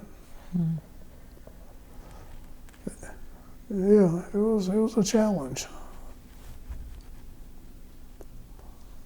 I think I got through it okay, but you know, I was in the top of my class and all that stuff, but yeah, it was challenging. It's not connected. It is connected to my Jewish identity. Yeah. And the importance of raising your children Jewishly and your grandchildren? Most important. Most important. And it's interesting, they both serve in their Judaism in two very different ways. How so? Yeah, Stephen, our oldest son, is very observant, right? He and his wife keep kosher. They go to services all the time. They're very active in the Jewish community. His wife was president of the congregation a few years back.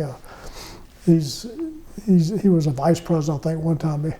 He just didn't want to take on the leadership roles with his work, and so and then Jason is different. Jason is gay.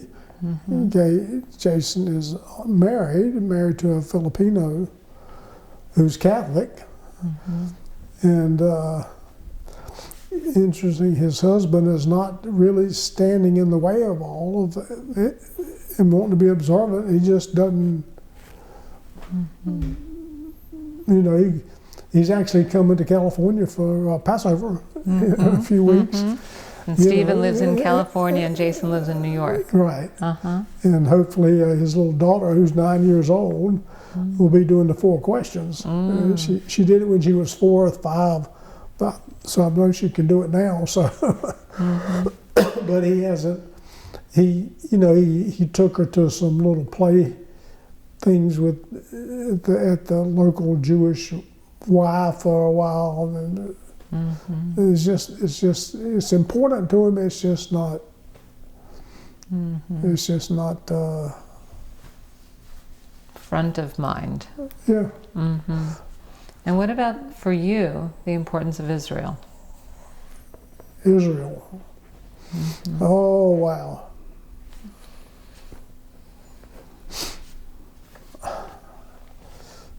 I don't know how to answer that question. I just really don't. Have you ever been? Oh yeah.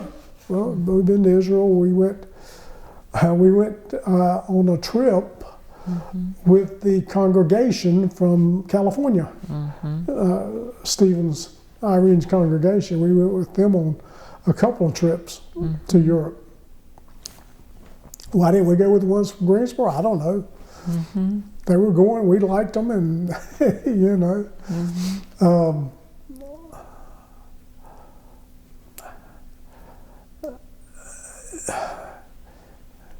Israel is important to the Jewish community, undoubtedly. I just don't like some of the things that are going on right now.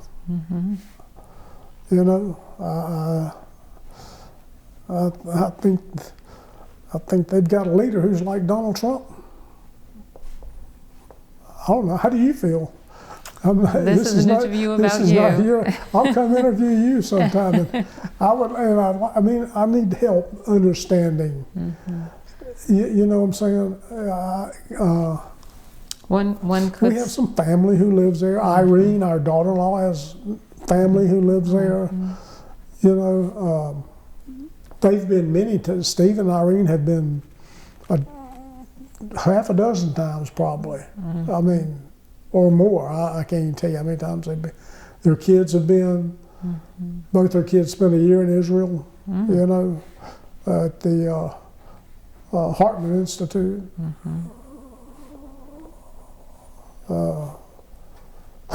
So their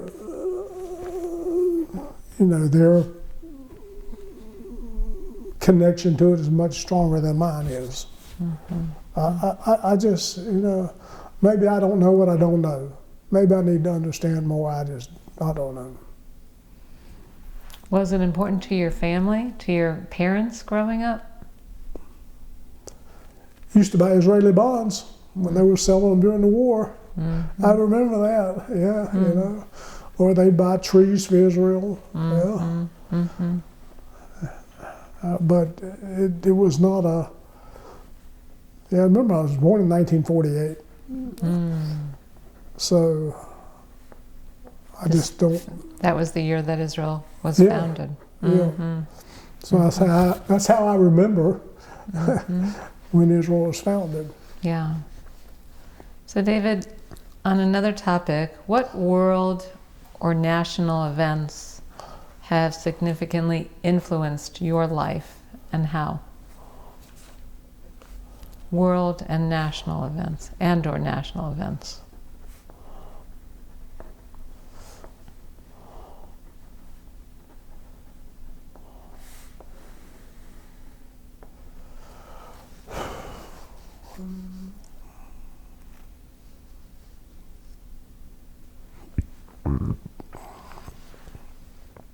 I guess I got to say JFK's assassination. How so? Because I remember it like it was yesterday. You know, I was in high school and he was our president, and everybody thought he was great. I mean, I remember all that. And next thing you know, he was gone. You know, we watched that video a million times. Still do. Right? So, you know, it definitely had an impact. You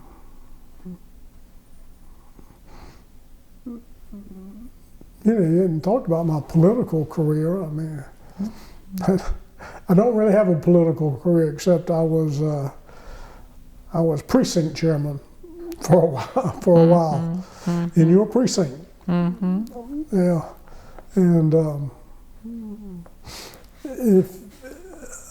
oh gosh, was the synagogue already built when you got here?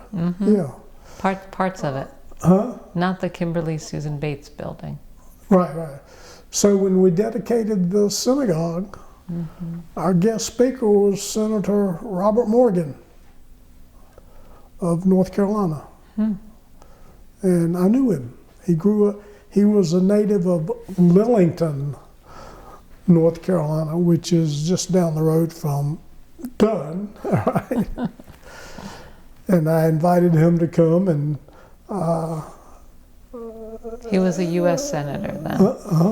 Yep. He served one term. And then got defeated by Jesse Helms. Need I say more? And so, David, how has your life been shaped by your relationships and/or your friendships?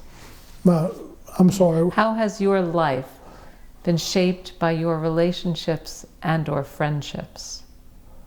My relationships and my friendships? How has your life been shaped by them? That's what your life is shaped by. Your relationships and your friendships.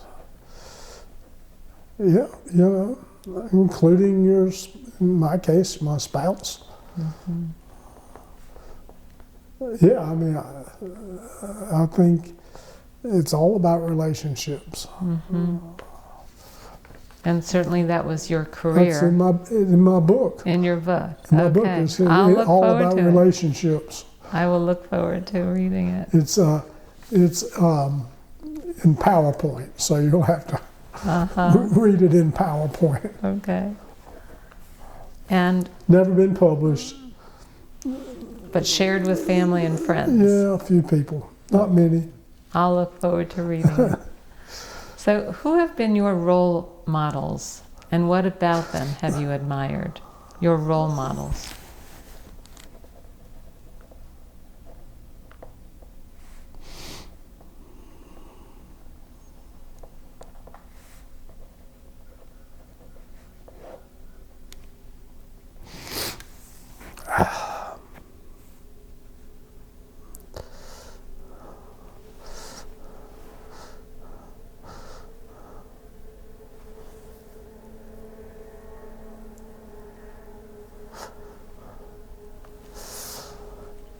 You know, this may sound a little naive, but Leonard,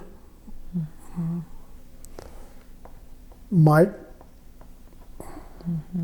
Mike Berkelhammer. Berkelhammer, always admired him. Watched him mow the grass from across the yard.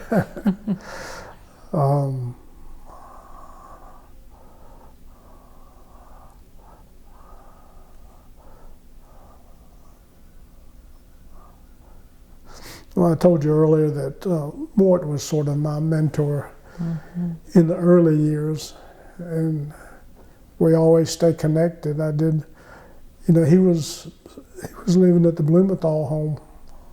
Did you know that? He was living out on Wireless Drive. Wow. When he died. I didn't know. And Inez Elliott, you know her? She used to go visit him every week.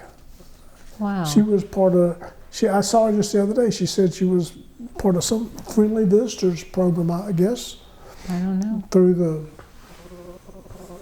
Jewish Family Services, I guess.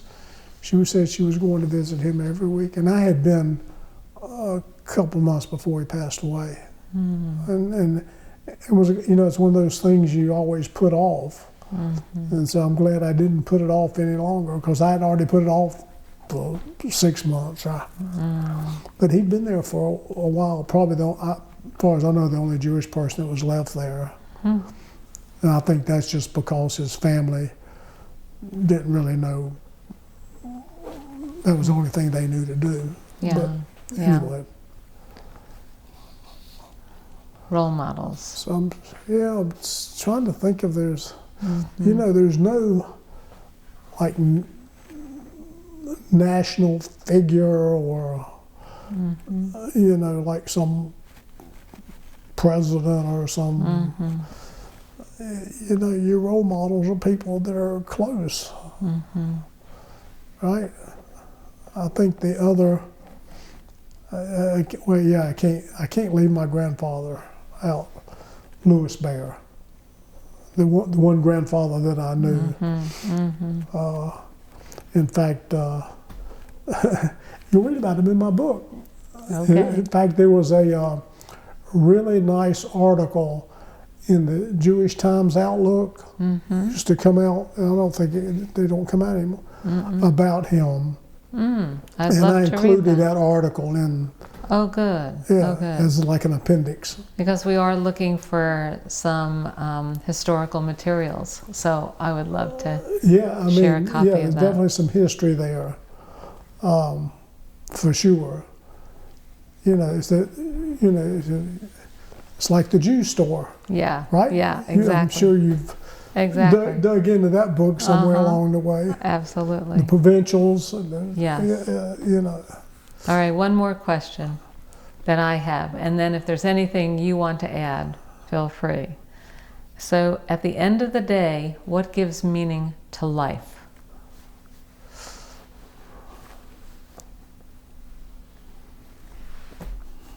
My family. That's simple. That's simple. That's simple. And we've been here 3 years now. Oh, by the way, I'm gotten involved in the politics over here. No surprise. Just recent, just very. Actually, it's interesting. A very little side note. They have an employee association. It's employees, and they have a president, a vice president, and they meet 2 or 3 times a year, 3 or 4 times a year. So this past year, they couldn't get a president, they couldn't get a vice president. They had a secretary, they had a treasurer. Nobody wanted to be so they asked them. So they found 5 people that were going to be a leadership team. Still no president, no vice president. So there was 5 of them. And one of the men, actually the only man in the group, backed out. So then they came to me So how about you do? The employees or the people that work or that live Employees. here? Employees. Employees. It's all employee driven. So, so that part of the 5. We had our first meeting about 2 weeks ago. But you're not an employee here. No, it's all it's all Residents. Residents. I'm sorry, residents. It's a Okay. residents association. Okay. So everybody loved our meeting. The 5 of us put it together. We had fun. We enjoyed it. People, oh, the best meeting we've ever had. Blah blah blah. Because we had fun doing it. Mm-hmm. We weren't talking about bylaws and stuff. You couldn't sit still. You had to be involved. So I gave out all the door prizes. Best job ever. First time they've ever had door prizes. Everybody loved it. Bud? Any other? Bud? Come on in. Yeah. Is there anything else that you'd like to Yeah, what add? gives meaning to you? Hmm? What gives you meaning? Oh, well, that's my interview. You said I could ask a question. I know. Well, Right? I did, but this is about you. I have already given my interview. Can I get a copy of it? Yes, it will eventually be online like yours will. Who interviewed you? A young woman in Quinton's predecessor named Kate. So anyway, it'll be online as soon as it's edited down. Just give me a list of all those questions and I'll come back and ask you all those questions. Well, if Who you was have your hero? my hero. All right, I think we can turn off the video.